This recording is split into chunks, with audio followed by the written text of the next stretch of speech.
Il fait une chaleur les gars. Ouf. Et j'ai l'impression d'être hyper blanche en fait. C'est normal ou pas là? Ça fait que 10 fois que je recommence cette vidéo. J'en peux plus là. Aidez-moi s'il vous plaît.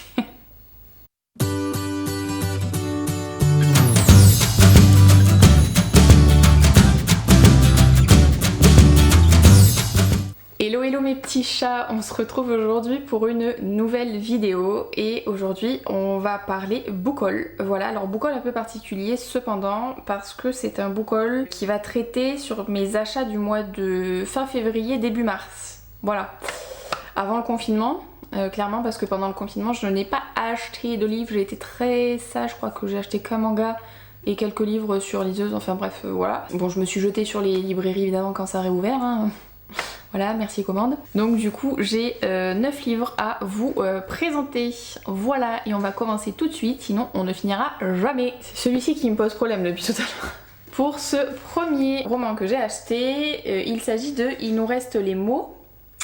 Alors si le lapin s'y met aussi, franchement on va pas y arriver. Il fait un de ses boucans quand il boit le truc. Donc si vous entendez un bruit c'est normal, c'est lui. Hein.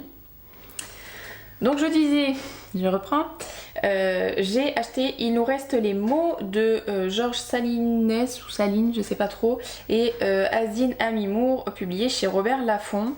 Donc il s'agit tout simplement ici d'un témoignage en fait de deux papas qui ont perdu leurs enfants respectifs dans l'attentat du 13 novembre 2015. Donc il y en a un qui a perdu sa fille, donc qui était une des victimes, et l'autre a perdu son fils qui était l'un des assaillants. Voilà, donc c'est quand même assez poignant. Il me semble d'ailleurs que j'avais vu ce livre... Je crois que c'est Bim Bam Books qui l'avait lu. Donc comme le dit le bandeau ici, il s'agit d'une leçon de tolérance et de résilience étant donné que c'est deux pères qui ont perdu leur enfant. Donc l'un qui a tué l'autre. Je voulais quand même voir ce que ça donnait pour voir ce qui pouvait en ressortir et je pense qu'il pourra en ressortir évidemment que du bon. J'ai hâte de me plonger dans ce livre, il est pas très gros, il fait à peu près un peu plus de 200 pages, 205 pages, un truc comme ça. Donc il va se lire quand même assez facilement. Ensuite, donc c'est le seul poche de ce book haul, il s'agit de Jane Austen, donc Orgueil et Préjugés, publié chez 10-18. Alors ce qu'il faut savoir avec ce livre c'est que je l'avais déjà commencé à le lire étant toute jeune, mais vraiment toute jeune. Je l'avais pris à ma médiathèque d'ailleurs de ma ville, ça l'avait pas fait donc je pense que j'étais pas dans le bon mood tout simplement, donc je l'avais arrêté et je m'étais dit que plus tard, plus grande, je le reprendrai. Donc bon ben voilà. Pour la petite histoire, même si je pense que tout le monde la connaît, on est projeté dans la société anglaise du 19e siècle. On va suivre une famille, donc les Bennet, qui ont 4 filles, oui, non, 5 filles, 5 ou 4 5 je crois, qui ont 5 filles et qui vont essayer d'en marier une des 5 en fait au riche voisin qui a emménagé il y a pas très longtemps. Et on va suivre justement ce périple là, donc je vous en dis pas plus, même si je pense que tout le monde connaît à peu près l'histoire. Donc ben voilà, un petit classique qui sera lu je pense dans l'année. Pour ce troisième roman que je me suis acheté, il s'agit tout simplement de Apocalypse Blue, le tome 2, Le crépuscule du monde, publié chez Big Bang et écrit par Chloé Jo Bertrand. Si vous regardez mes vidéos, vous avez sûrement dû le voir, j'avais lu le premier, ça avait été un véritable coup de cœur. Évidemment voilà, c'est du post-A donc c'est très très bien écrit donc ça m'avait plu. On va juste suivre en fait la suite des aventures de nos 4 héros du tome 1. On va suivre, je me rappelle plus trop des noms, hein, ils étaient 4, de 4 âges différents et ils habitaient dans 4 états différents. Non, dans 4 pays différents, qu'ils essayent tout simplement de survivre aux catastrophes naturelles qui arrivent et qui ravagent totalement la Terre. Et ils vont se rencontrer justement pour essayer de survivre en fait tous les 4. Moi ce qui m'avait vachement marqué dans ce roman, c'était la justesse des mots et le fait que l'auteur n'épargnait aucun personnage en fait. Voilà, on s'en prend plein les mirettes quand on lit ce livre. Moi il m'avait vachement plu et j'ai vraiment hâte de me replonger dans ce deuxième tome. Et d'ailleurs je crois que c'est une trilogie, donc il en reste un dernier et après ça sera fini. Dommage. Ah oui. Ensuite pour ce quatrième, c'est bien compté, pour ce quatrième achat j'ai pris Vivre ses vies de Véronique Petit, publié chez Rajo. Donc je l'avais vu passer, c'est un jeunesse, hein, il me semble, c'est du jeunesse je crois. Et là on va suivre Gabriel qui découvre qu'il a 6 vies. Donc on va voir en fait ce qu'il va faire avec ces 6 vies tout simplement. Il est écrit assez gros, on va pas se mentir quand même, jeunesse. Où sont les pages? Il fait 248 pages, voilà. Donc c'est un petit roman qui va se lire très très facilement et j'en ai entendu que du bien. Donc c'est pour ça que j'ai voulu voir ce qu'il donnait. Je vous en dirai des nouvelles dans tous les cas. Je crois que c'est l'achat qui m'a fait le plus plaisir au vu de la couverture parce qu'elle est juste magnifique. Je me suis pris, j'arrive pas à le dire, Extincta de Victor Dixon, publié chez la collection R, je crois. Oui.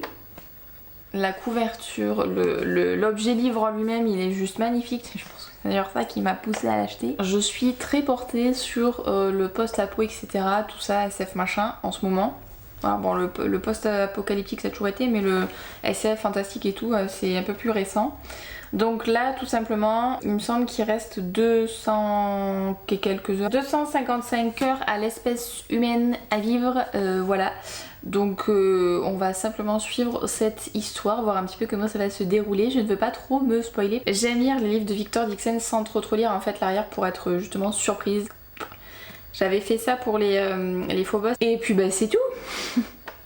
Suivant, je me suis pris celui-ci de Cathy McGarry, donc Ne m'oublie jamais, publié chez Pocket Jeunesse. C'est un livre que j'ai vu passer pas mal sur les réseaux. Donc là en fait on va suivre la fille du gouverneur qui va tomber amoureuse d'un délinquant.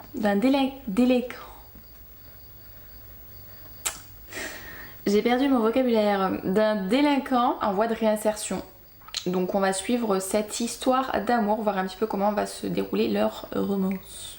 C'est les livres typiques que j'aime bien lire entre deux gros pavés. Après il fait quand même 450 pages le truc, hein. Voilà. La fille en fait au plus ça va, au plus elle prend des pavés. Là il nous en reste 3, c'est des gros pavés. Ensuite je me suis pris celui-ci que j'ai beaucoup vu passer également, donc Dévisagé de Erin Stewart, publié chez Gallimard Jeunesse. Ça je l'ai surtout pris par rapport à ma libraire qui me l'a conseillé. J'en avais entendu parler mais c'est vrai que quand elle m'en a parlé un peu plus profondément, je me suis dit c'est bon, cherchez pas plus loin, je prends, merci. Je suis pas très dure à convaincre aussi, moi faut dire, pour les livres. Donc on va suivre une jeune fille qui, suite je crois à l'incendie de sa maison, va être totalement dévisagée et puis voilà, brûlée, et elle va devoir retourner au lycée. Voilà, donc elle pense que ça va être la fin du monde en y retournant, et au final je crois qu'elle va se lier d'amitié avec un petit groupe et du coup elle va arriver à survivre à tous ces regards, etc. Comment on appelle ça, ça y est, au jugement du coup des autres, et paraît-il qu'il est vraiment bien prenant. Donc on découvrira ça bientôt. Bientôt, je ne sais pas, mais j'ai pas mal abusé sur le mois de mai aussi, donc ça va être compliqué de lire tout ça. J'ai une palle qui est très longue et j'en ai pas honte. Je tiens à le préciser, je n'en ai pas honte, je suis très fière. En posant le livre, j'ai tout fait bouger. J'en suis très fière. J'ai pris ce livre en fait tout simplement parce que déjà la couverture m'a appelée. Voilà, déjà. Et ensuite, c'est un de mes Disney préférés. Voilà, La Belle et la Bête. Je me suis pris Histoire éternelle de Lisa Braswell, voilà on va articuler, publié chez Hachette Heroes. Que dire? Déjà l'objet livre en lui-même est magnifique, et je me suis dit que ça pourrait être vraiment pas mal du coup d'avoir la réécriture de ce conte là que j'adore. Donc je verrai bien ce qu'il en est, et j'ai quand même assez hâte de me plonger dedans. On est tout plat avant à lire, hein, mais bon. Voilà, je vais vous dire ça à chaque livre, hein. J'ai envie de le lire, oui. Et ensuite, le dernier pavé que je me suis pris, je crois que ça faisait un moment qu'il était sorti celui-ci, je sais plus. Je m'étais dit pas maintenant, j'ai fait un tour, je suis revenue, je l'ai vu, je l'ai pris. Voilà, la fille qui a aucune volonté en fait, tout simplement. Je me suis pris L'éblouissante lumière des 2 étoiles rouges, l'affaire des cahiers Victor et Nadia, et c'est un roman de David Morosinato. C'était long hein ce titre. Sur ce roman-ci, quand j'ai vu en fait le premier mot qui est 1941, je l'ai pris. Vous savez très bien que moi et les guerres mondiales, ouais, c'est une grande histoire d'amour, j'aime beaucoup tous les romans qui gravitent autour de ça. Et j'ai pas pu m'en empêcher. Voilà, donc là en plus c'est 2 frères et sœurs, donc ça m'intéresse d'autant plus parce que c'est mignon, tout simplement, cherchons pas plus loin. On va suivre l'histoire d'un frère et de sa sœur, donc pendant la Seconde Guerre mondiale. Et bon, pour faire court, en gros, le frère va perdre en fait sa sœur. Je sais plus pourquoi, mais il va perdre sa sœur et il va tout faire en fait pour la retrouver. Voilà, donc bon gros pavasse de... Puis j'adore la mise en page en plus à l'intérieur, j'adore ça. J'adore. De 600 pages, c'est un bon gros bébé, et je pense que celui-ci je le lirai plutôt en hiver. Voilà, ça c'est des choses que j'aime bien lire en hiver. Je sais pas pourquoi, me demandez pas pourquoi c'est comme ça. Ça a été très laborieux. Pourtant hier c'est passé comme sur des roulettes, j'en ai filmé 2 d'un coup. Voilà, pas du tout. Bon mes petits loups, mes petits chats, mes petites loutres, tout ce que vous voulez. Écoutez, on va s'arrêter là.